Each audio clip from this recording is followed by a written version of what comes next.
Like ಮುಂಬೈಲಿ Kannada cinema ಅಂದರೆ first ಅವರು ರೆಸ್ಪೆಕ್ಟೇ ಕೊಡೋಲ್ಲ. There are how to say few exceptions. ಆ ಎಕ್ಸೆಪ್ಷನ್ಸ್ ಬಿಲ್ಡ್ ಆಗೋದಕ್ಕೆ they have worked a lot and they have worked in a proper way. So ಯಾರೋ ಒಬ್ಬ ಡೈರೆಕ್ಟರ್ ಆಗಬೇಕು ಅಂತ ಒಂದಷ್ಟು ವರ್ಷದಿಂದ ಕನಸು ಕಾಣ್ತಿರ್ತಾನಲ್ಲ, ಅವನದೇ ಒಂದೇ ಗೋಲು, ಈ ಪ್ರೊಡ್ಯೂಸರ್ ಟಿಕಾಯಿಸ್ಬಿಡ್ಬೇಕು ನಾನು ಅಷ್ಟೇ. ಲೈಕ್ ಹೇಗಾದರೂ ಮಾಡಿ ಇವ್ರನ್ನ ಒಳಗೆ ಹಾಕೊಡ್ಬೇಕು, because he have his own journey struggle ಎಲ್ಲ. ಸೊ ಪ್ರೊಡ್ಯೂಸರು ಬ್ಲ್ಯಾಂಕ್ ಆಗಿದ್ದಾರೆ, ಡೈರೆಕ್ಟರ್ ಈಗ ಬ್ಲ್ಯಾಂಕ್ ಆಗಿದ್ದಾರೆ. Director might know how to make a film, but he don't know how to sell a film. ಒಂದು ದುಡ್ಡುಗೋಸ್ಕರ ಮಾಡಬೇಕು, ಇನ್ನೊಂದು ಹೆಸರಿಗೋಸ್ಕರ ಮಾಡಬೇಕು ಅಂತ.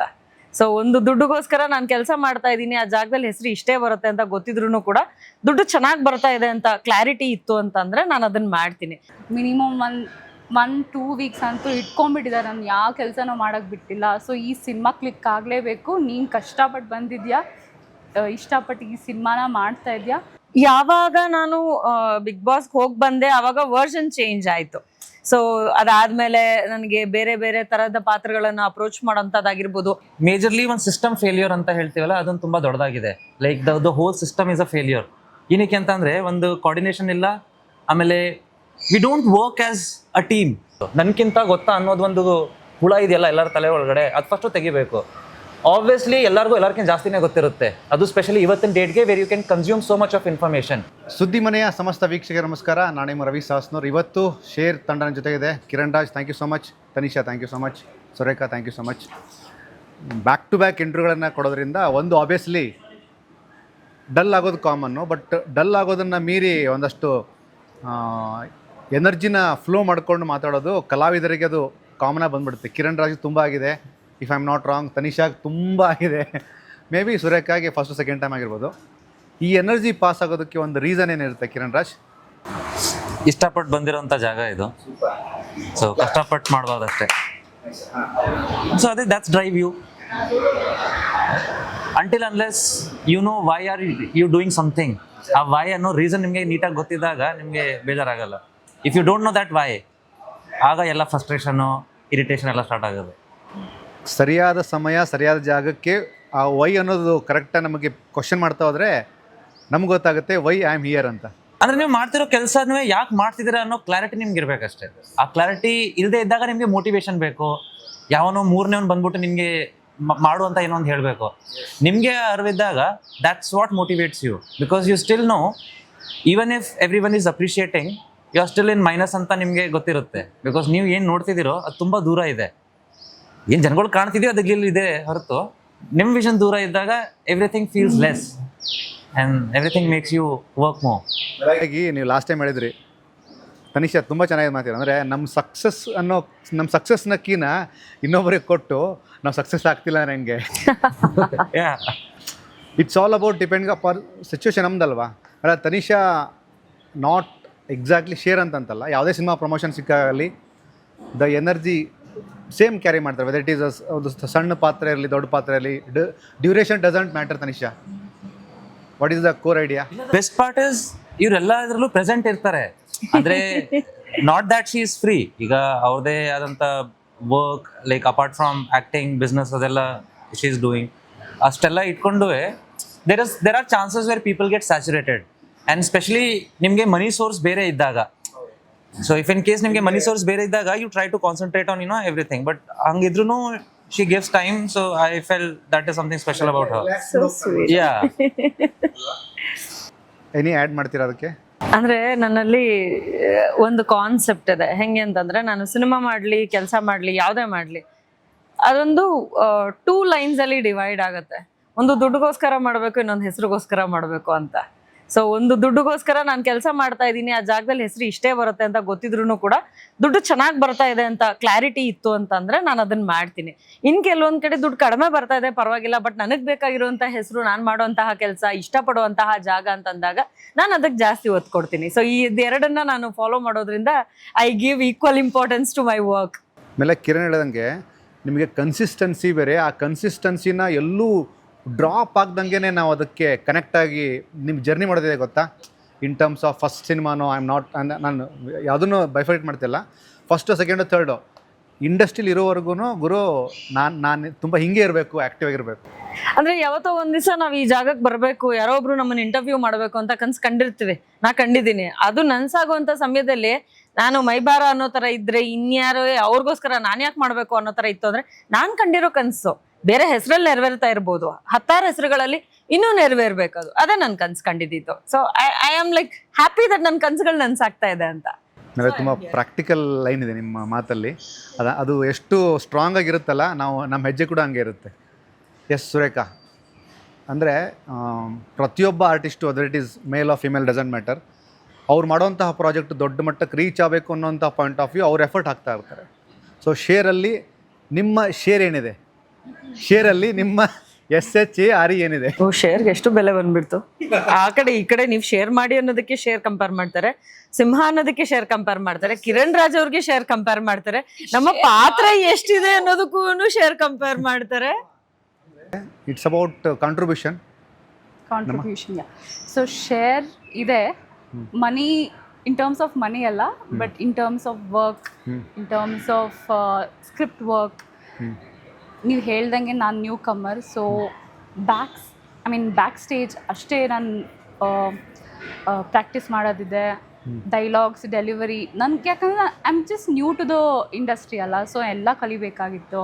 ಸೊ ನನ್ನ ಒಬ್ಳನ್ನೇ ಕೂರಿಸಿ ನಮ್ಮ ಡೈರೆಕ್ಟರ್ ಸರು ಹೀಗೆ ಬರಬೇಕಮ್ಮ, ನಿನ್ನ ಕ್ಯಾರೆಕ್ಟರ್ ಹಿಂಗೆ ಇದೆ, ನಿನ್ನ ಡೈಲಾಗ್ಸ್ ಹೀಗೆ ಹೇಳಬೇಕು ಅಂತ ಅಂದ್ಬಿಟ್ಟು ಮಿನಿಮಮ್ 1-2 ವೀಕ್ಸ್ ಅಂತೂ ಇಟ್ಕೊಂಡ್ಬಿಟ್ಟಿದ್ದಾರೆ. ನಾನು ಯಾವ ಕೆಲಸನೂ ಮಾಡೋಕ್ಕೆ ಬಿಟ್ಟಿಲ್ಲ. ಸೊ ಈ ಸಿನಿಮಾ ಕ್ಲಿಕ್ ಆಗಲೇಬೇಕು, ನೀನು ಕಷ್ಟಪಟ್ಟು ಬಂದಿದ್ಯಾ, ಇಷ್ಟಪಟ್ಟು ಈ ಸಿನಿಮಾನ ಮಾಡ್ತಾ ಇದೆಯಾ, ಸೊ ಮಾಡಬೇಕು, ಚೆನ್ನಾಗಿ ಕಾಣಿಸ್ಕೋ, ಚೆನ್ನಾಗಿ ಮಾಡು, ಈ ಸಿನಿಮಾಯಿಂದ ನಿನಗೆ ಫ್ಯೂಚರಲ್ಲಿ ಒಳ್ಳೆ ಸಿನಿಮಾಗಳು ಸಿಗಲಿ ಅಂತ ಅಂದ್ಬಿಟ್ಟು ಬ್ಲೆಸ್ಸಿಂಗ್ ಮಾಡಿ ಪಾಪ ನನಗೆ ತುಂಬ ಸಪೋರ್ಟ್ ಮಾಡಿದ್ದಾರೆ. ಹೌದು Kiran, usually as a actor ಆಗಿ ಟೆಲಿವಿಷನ್ ಕೂಡ ಮಾಡಿದ್ರಿ, ಸಿನಿಮಾ ಕೂಡ ಮಾಡ್ತೀರಿ, ಇವನ್ ತನಿಷಾ ಕೂಡ. ಪ್ರತಿಯೊಬ್ಬ ರೈಟ್ರು, ಪ್ರತಿಯೊಬ್ಬ ಡೈರೆಕ್ಟ್ರು ನಿಮ್ಮ ಹತ್ರ ಬಂದು ಒಂದು ಥಾಟನ್ನು ಹೇಳಿದಾಗ, ಒಂದು ಕಾಂಟೆಂಟನ್ನು ನಿಮ್ಮ ಹತ್ರ ಹೇಳಿದಾಗ, ಅದು ನಿಮಗೆ ಹೊಸದು ಅಂತ ಅನಿಸೋದಕ್ಕೆ ಒಂದಷ್ಟು ಕಾರಣಗಳು ಬೇಕಾಗ್ತವೆ, ರೀಸನ್ಸ್ಗಳು ಬೇಕಾಗ್ತವೆ. ಆಲ್ರೆಡಿ ನೀವು ಒಂದು ಸಿನಿಮಾಗಳು ಮಾಡಿರ್ತೀರ, ಬಟ್ ಆದರೂ when it comes to share ಅಂದಾಗ ಏನೋ ಒಂದು ಹೊಸದು ಕಾಣುತ್ತೆ. ಆ ಪರ್ಸ್ಪೆಕ್ಟಿವಲ್ಲಿ ನೀವಾಗಲಿ ತನಿಷಾಲಿ ಏನು ಹೇಳೋಕ್ಕೆ ಇಷ್ಟಪಡ್ತೀರಾ ಕತೆ ಬಗ್ಗೆ, ಕಾಂಟೆಂಟ್ ಬಗ್ಗೆ? ಅಂದರೆ ಅದು ಇತ್ತೀಚೆಗೆ ಆ ಒಂದು ಸ್ಪೆಷಲಿ ರಾನಿ ಆದಮೇಲೆ ಅದೊಂದು ಇಂಡಿಪೆಂಡೆನ್ಸ್ ಸಿಕ್ಕಿದೆ, where I can choose what I want. ಅದಕ್ಕಿಂತ ಮುಂಚೆ I just want to be part of a project. ಅದು ಬಿಟ್ಟು ನನಗೆ ಬೇರೆ ಯಾವ ಗೋಲ್ ಇರಲಿಲ್ಲ. ಬಿಕಾಸ್ ನನಗೆ ನನ್ನ ಕೆಲಸ ಗೊತ್ತಿದೆ.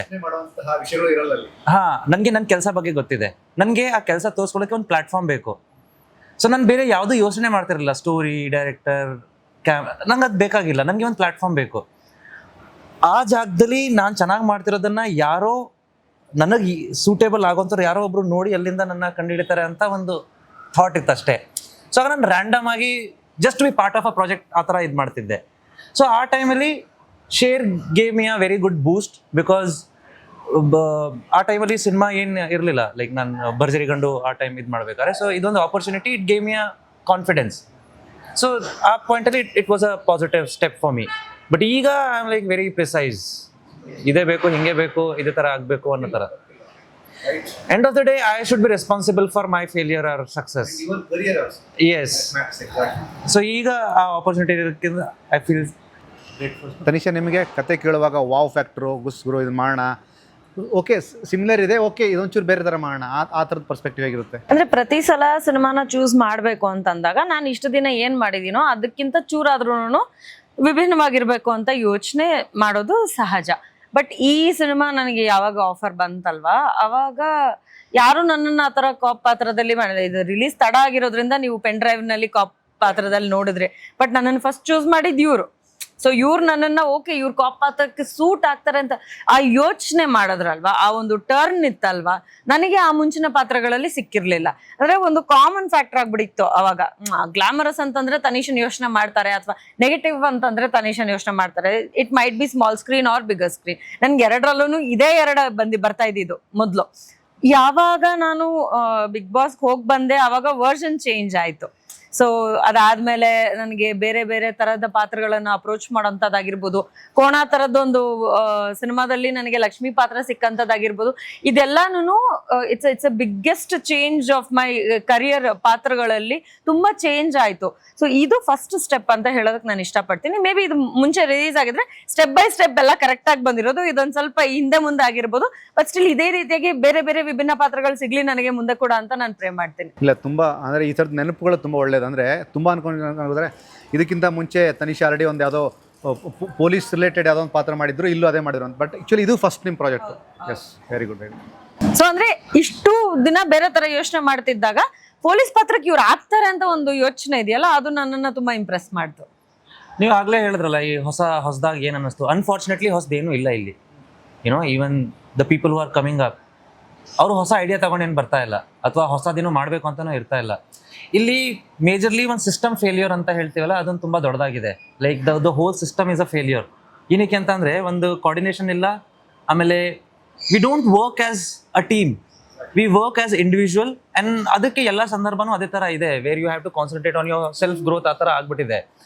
ಈಗ ನಾಟ್ ಎವ್ರಿ ಒನ್, ಈಗ ಹೊಸ ಪ್ರೊಡ್ಯೂಸರ್ ಬರ್ತಾರೆ, ಅವ್ರು ಕಂಪ್ಲೀಟ್ಲಿ ಬ್ಲ್ಯಾಂಕ್ ಆಗಿರ್ತಾರೆ. ಸೊ ಯಾರೋ ಒಬ್ಬ ಡೈರೆಕ್ಟರ್ ಆಗಬೇಕು ಅಂತ ಒಂದಷ್ಟು ವರ್ಷದಿಂದ ಕನಸು ಕಾಣ್ತಿರ್ತಾನಲ್ಲ, ಅವನದೇ ಒಂದೇ ಗೋಲು, ಈ ಪ್ರೊಡ್ಯೂಸರ್ನ ಟಿಕಾಯಿಸ್ಬಿಡ್ಬೇಕು ನಾನು ಅಷ್ಟೇ. ಲೈಕ್ ಹೇಗಾದರೂ ಮಾಡಿ ಇವ್ರನ್ನ ಒಳಗೆ ಹಾಕೊಡ್ಬೇಕು, because he have his own journey struggle ಎಲ್ಲ. ಸೊ ಪ್ರೊಡ್ಯೂಸರು ಬ್ಲ್ಯಾಂಕ್ ಆಗಿದ್ದಾರೆ, ಡೈರೆಕ್ಟರ್ ಈಗ ಬ್ಲ್ಯಾಂಕ್ ಆಗಿದ್ದಾರೆ. Director might know how to make a film, but you don't know how to sell a film. Sell ಮಾಡೋ ಪೊಸಿಷನ್ ಯಾರಿಗೂ ಹೋಗುತ್ತೆ? The one who produces the film. ಅವ್ರಿಗೆ ಒಂದು marketing, distribution, ಪ್ರತಿಯೊಂದು ಒಂದು ಚೈನ್ ಆಲ್ರೆಡಿ ಬಿಲ್ಡ್ ಆಗಬೇಕು. Example, ಹೊಂಬಾಳೆಯವರು ಅಂತ ಪ್ರೊಡಕ್ಷನ್ ಏನಿದೆ, ಅವ್ರಿಗೆ ಡಿಸ್ಟ್ರಿಬ್ಯೂಷನ್ ಚೈನ್ ಕಂಪ್ಲೀಟ್ಲಿ ಇದೆ, ಬ್ಲಾಕ್ ಆಗಿದೆ. They don't have to think about ನಾನು ಒಂದು ಸಿನಿಮಾ ಮಾಡಿದ್ರೆ ಅದನ್ನು ಎಲ್ಲಿ ರಿಲೀಸ್ ಮಾಡಬೇಕು ಅಂತ ಅವ್ರಿಗೆ ಟೆನ್ಷನ್ ತಗೊಳ್ಬೇಕಾಗಿಲ್ಲ. ಅದನ್ನು ಹೇಗೆ ಡಿಸ್ಟ್ರಿಬ್ಯೂಟ್ ಮಾಡಬೇಕು ಅಂತ ಟೆನ್ಷನ್ ಇಲ್ಲ, ಹೇಗೆ ಅದನ್ನು ರೀಚ್ ಮಾಡಿಸ್ಬೇಕು ಅಂತ ಟೆನ್ಷನ್ ಇಲ್ಲ. They have that capability. Next failure ಎಲ್ಲಿದೆ? ಆರ್ಟಿಸ್ಟ್ನ ಚೂಸ್ ಮಾಡೋ ಇದರಲ್ಲಿ ಫೇಲ್ಯೂರು. ಈಗ we know the fact there are so many deserving actors. ಈಗ ಟೆಲಿವಿಷನ್ ಅಂತ ಸುಮಾರು ಜನ ಈ ಮಾತನ್ನ ಕೇಳ್ತಾನೆ ಇರ್ತೀನಿ, ಟೆಲಿವಿಷನ್. ನಿಜ ಹೇಳಬೇಕು ಅಂದರೆ ಟೆಲಿವಿಷನಲ್ಲಿ ಒಂದು ಎಪಿಸೋಡಲ್ಲಿ ಮಾಡೋ ಆ್ಯಕ್ಟಿಂಗ್ ಇಡೀ ಸಿನಿಮಾದಲ್ಲಿ ಮಾಡಿರಲ್ಲ ಅಲ್ವಾ? Very true. And they are so blank. So ನೀವು ಕೆಲಸ ಗೊತ್ತಿರೋನ್ನ ಕರ್ಕೊಬಂದು ಕೆಲಸ ಹೇಳ್ಕೊಟ್ಟು ಆಮೇಲೆ ಹೋಗಿ ಕೆಲಸ ಆಗ್ತಾ ಇಲ್ಲ ಅಂತ ಒದ್ದಾಡೋದು. So every one is playing that blame game. So there is nothing new here. ಆಮೇಲೆ ಇದೆಲ್ಲ ದಾಟಾದ್ಮೇಲೂ ಏನಂತಾರೆ, ಒಂದು ಇಲ್ಲ ಸೆಲ್ಫ್ ನಾಲೆಜ್ ಇರಬೇಕು. ಆ ಸೆಲ್ಫ್ ನಾಲೆಜು ಆ್ಯರೋಗೆನ್ಸಲ್ಲಿ ಇರುತ್ತೆ ಇವ್ರಿಗೆ ಎಲ್ಲರಿಗೂ. ಆಲ್ಮೋಸ್ಟು ನನಗಿಂತ ಗೊತ್ತಾ ಅನ್ನೋದು ಒಂದು ಹುಳ ಇದೆಯಲ್ಲ ಎಲ್ಲರ ತಲೆ ಒಳಗಡೆ, ಅದು ಫಸ್ಟು ತೆಗಿಬೇಕು. ಆಬ್ವಿಯಸ್ಲಿ ಎಲ್ಲರಿಗಿಂತ ಜಾಸ್ತಿನೇ ಗೊತ್ತಿರುತ್ತೆ, ಅದು ಸ್ಪೆಷಲಿ ಇವತ್ತಿನ ಡೇಟ್ಗೆ where you can consume so much of information. So first ಆ ಒಂದು ಸ್ಕೇಲಲ್ಲಿ ಯಾರಿದ್ದಾರೆ who are making the product, they should come out of this thing where they think ನನಗೆ ಎಲ್ಲ ಗೊತ್ತಿದೆ. That is wrong. When you are making a film for a mass crowd, ಪ್ರತಿಯೊಬ್ಬರು mindset count ಆಗುತ್ತೆ. ಇವತ್ತು ನೀವು ಬೇರೆ ಥರ ಯೋಚನೆ ಮಾಡ್ತಾರೆ, ಅವ್ರು ಬೇರೆ ಥರ ಯೋಚನೆ ಮಾಡ್ತಾರೆ. ಬಟ್ ನನಗೆ ಬೇಕಾಗಿರೋದು ಇಬ್ಬರು ಥಿಯೇಟ್ರಿಗೆ ಬರಲಿ ಅಂತ. ಸೊ ನನ್ನ ಒಬ್ಬನ ಒಪಿನಿಯನ್ ಹೇಗೆ ಮ್ಯಾಟ್ರ್ ಆಗುತ್ತೆ, ಇವ್ರ ಒಪಿನಿಯನು ಮ್ಯಾಟ್ರ್ ಆಗುತ್ತೆ. ಒಬ್ಬ ಚಿಕ್ಕ ಹುಡುಗ ಒಂದು ಮ್ಯಾಟ್ರ್ ಹೇಳ್ತಾನೆ ಅನ್ಕೊಳ್ಳಿ, ಓಕೆ ದಿಸ್ ಮೈಟ್ ವರ್ಕ್ ಅಂತ, we should listen to him. ಆ ಚಿಕ್ಕ ಹುಡುಗ ಹೇಳೋದು ಎಲ್ಲ ಚಿಕ್ಕ ಮಕ್ಕಳಿಗೂ ಕನೆಕ್ಟ್ ಆಗುತ್ತೆ. So you already got a set of crowd through one ಅವನ ಐಡಿಯಾ ಇಂದ opinion. So we should listen to everyone. We should build a proper structure. ಈಗ ಹೇಗೆ ಒಬ್ಬ ಇಂಜಿನಿಯರ್ನ ಕರ್ಕೊಳ್ಳೋ ಮುಂಚೆ ನೀವು ಸಾವಿರಾರು ಏನೇನೋ ಟೆಸ್ಟ್ಗಳು ಮಾಡ್ತಿರಲ್ಲ ಆನ್ ಬೇಸಿಕ್ ಗ್ರೌಂಡ್ ಲೆವೆಲ್, ಆ ಥರ ಆಗಬೇಕು. ಇಲ್ಲಿ ಫ್ಲೂಕಲ್ಲಿ ನಡೀತಾ ಇದೆ ಆ್ಯಂಡ್ ದೆನ್ ವಿ ಕಂಪ್ಲೇನ್. ಈಗ ಒಂದು ಪ್ಯಾಟರ್ನ್ ಸೆಟ್ ಆಗಿಬಿಟ್ಟಿದೆ. ರಿಲೀಸ್ಗಿಂತ ಮುಂಚೆ ಯೂಟ್ಯೂಬು, ರಿಲೀಸ್ ಆದಮೇಲೆ ಮತ್ತೆ ಯೂಟ್ಯೂಬು. ರಿಲೀಸ್ಗಿಂತ ಮುಂಚೆ ಜನ ಬನ್ನಿ ರಿಲೀಸ್ ಆಯಿತು, ಯಾಕೆ ಬರ್ತಾ ಇಲ್ಲ, ಇದು ಒಂದೇ ಪ್ಯಾಟರ್ನು. ಅದರಿಂದ ಹೊರಗಡೆ ಯಾರು ಬರ್ತಿದ್ದಾರೆ ಎಲ್ಲ ಬಂದು ಇಲ್ಲಿ ಬರೀ ಸಮಸ್ಯೆನೇ ಮಾತಾಡ್ತಿದ್ರೆ ಸಮಸ್ಯೆಗೆ ಸೊಲ್ಯೂಷನ್ ಏನಿದೆ? ಆಮೇಲೆ this is not something never happened. Kannada industry ಒಂದು ಟೈಮಲ್ಲಿ ಯಾವ ಪೀಕಲ್ಲಿತ್ತು ಅಂತ ಎಲ್ಲರಿಗೂ ಗೊತ್ತಿದೆ. ನಾನೇ ಈಗ ಭರ್ಜರಿ ಗಂಡು ಮಾಡೋ ಟೈಮಲ್ಲಿ ಟ್ರೇಲರ್ ರಿಲೀಸ್ ಆಗಿ 2 ದಿನಕ್ಕೆ ಅದ್ರ ಬಿಸ್ನೆಸ್ ಆಗಿತ್ತು. So we were at that position. ಇವತ್ತು ಕನ್ನಡ ಸಿನಿಮಾ ಅಂದ ತಕ್ಷಣ ಆಫೀಸ್ ಒಳಗಡೆ ಬಿಟ್ಬಿಟ್ರೆ ಹೇಳಿ ಮುಂಬೈಯಲ್ಲಿ, ಲೈಕ್ ಮುಂಬೈಲಿ ಕನ್ನಡ ಸಿನಿಮಾ ಅಂದರೆ ಫಸ್ಟ್ ಅವರು ರೆಸ್ಪೆಕ್ಟೇ ಕೊಡೋಲ್ಲ. There are how to say few exceptions. ಆ ಎಕ್ಸೆಪ್ಷನ್ಸ್ ಬಿಲ್ಡ್ ಆಗೋದಕ್ಕೆ they have worked a lot and they have worked in a proper way. ಆ ಸೇಮ್ ಸೆಟ್ನ ಬೇರೆಯವ್ರು ಮಾಡ್ಕೋಬೇಕು ತಾನೆ. ಈಗ ಒಂದು ಆ್ಯಕ್ಷನ್ ಸಿನಿಮಾ ಬರುತ್ತೆ, ಎಲ್ಲರೂ ಆ್ಯಕ್ಷನ್ ಸಿನಿಮಾ ಮಾಡೋಕ್ಕೆ ಹೊಟ್ಬಿಡ್ತಾರೆ ಅಲ್ಲ. ಅಷ್ಟು ಬೇಸಿಕ್ ಕಾಮನ್ ಸೆನ್ಸ್ ಬೇಡವಾ? It's not about action film, it's about the effort and the execution you do it. So ಅವ್ರು ವರ್ಕ್ ಮಾಡೋ ಸ್ಟೈಲ್ನ ನೀವು ಅಡಾಪ್ಟ್ ಮಾಡ್ಕೊಳ್ಳಿ, ಅದರಲ್ಲಿ ಮಾಡೋ ಕೆಲಸ ಮಾಡಿ. It's not just about action film. Comedy ಫಿಲ್ಮ್ನ ಅದೇ ಡೆಡಿಕೇಶನಲ್ಲಿ ಮಾಡಿ, why it will not work? Very true. So ಅದನ್ನು ಯಾರೂ ಮಾಡ್ತಾ ಇಲ್ಲ. We just complain. ಎಲ್ಲ ಯಾರು ನನಗೆ ಅದೇ ಹೇಳ್ತಿಲ್ಲ, ಈಗ ಲಿಟ್ರಲಿ ಕನ್ನಡ ಸಿನಿಮಾ ಬಗ್ಗೆ ನೋಡೋಕ್ಕೆ ಬೇಜಾರಾಗುತ್ತೆ. ಯಾರು ನೋಡಿದ್ರು ಅಳ್ತಾ ಕಂಪ್ಲೇನ್. ಆ ಕಂಪ್ಲೇಂಟ್ ಹೊರಗಡೆ ಬಂದು ಸೊಲ್ಯೂಷನ್ ಹುಡುಕ್ಬೇಕು ತಾನೆ. ಯಾರೂ ಸತ್ತೋಗಿಲ್ಲ, ಎಲ್ಲ ಬದುಕಿತ್ತಿದ್ದಾರೆ, ಎಲ್ಲ ದುಡ್ಡು ಮಾಡ್ಕೋತಾನೆ ಇದ್ದಾರೆ, ದುಡ್ಡು ಬರ್ತಾನೆ ಇದೆ, ದುಡ್ಡು ಫ್ಲೋ ಇದೆ, ಕೋಟಿಗಟ್ಟಲೆ ಫ್ಲೋ ಆಗ್ತಿರೋದಕ್ಕೆ ಇನ್ನೂ ಸಿನಿಮಾ ಆಗ್ತಾ ಇರೋದು. ಎಷ್ಟು ಈಗ ಲಾಸ್ಟ್ ವೀಕ್ ಎಷ್ಟು ಸಿನಿಮಾ ರಿಲೀಸ್ ಆಯಿತು ಅಲ್ವಾ? 6 ಸಿನಿಮಾ ಆಯಿತು. ಈಗ ವರ್ಷಕ್ಕೆ ನೋಡೋದಾದ್ರೆ 250 ಸಿನಿಮಾ ರಿಲೀಸ್ ಆಗ್ತಿದೆ ಅಲ್ವಾ? If in case there is no money in the industry, 250 cinema ಆಗಲ್ಲ. ಇನ್ನು ಈಗ ರೆಸ್ಟೋರೆಂಟ್ ಒಂದಷ್ಟು ರೆಸ್ಟೋರೆಂಟ್ ಇದೆ, 4 ರೆಸ್ಟೋರೆಂಟ್ ಚೆನ್ನಾಗಿ ವರ್ಕ್ ಆಗ್ತಿರುತ್ತೆ. ಇವರೆಲ್ಲ ಏನು ನೋಡ್ತಾರೆ, ಜನ ಬರ್ತಿದ್ದಾರೆ ಅಂತ ಮಾತ್ರ ನೋಡ್ತಾರೆ, ಇವ್ರು ರೆಸ್ಟೋರೆಂಟ್ ಓಪನ್ ಮಾಡ್ಬಿಡೋದು. ಅವರು ಅಲ್ಲಿ ಪಾರ್ಕಿಂಗು, ಸರ್ವಿಸು, ಫುಡ್ಡು, ಕ್ವಾಲಿಟಿ, ಅವ್ರ ಹಾಸ್ಪಿಟಾಲಿಟಿ ಅದೆಲ್ಲ ಯಾವುದೂ ನೋಡಲ್ಲ. ರೆಸ್ಟೋರೆಂಟ್ ಹಾಕಿದ್ರೆ ದುಡ್ಡು ಬಂದ್ಬಿಡುತ್ತೆ. ಸೊ ಆ ಮೈಂಡ್ ಸೆಟ್ಟಿಂದ ಹೊರಗಡೆ ಬಂದು we should learn the basics.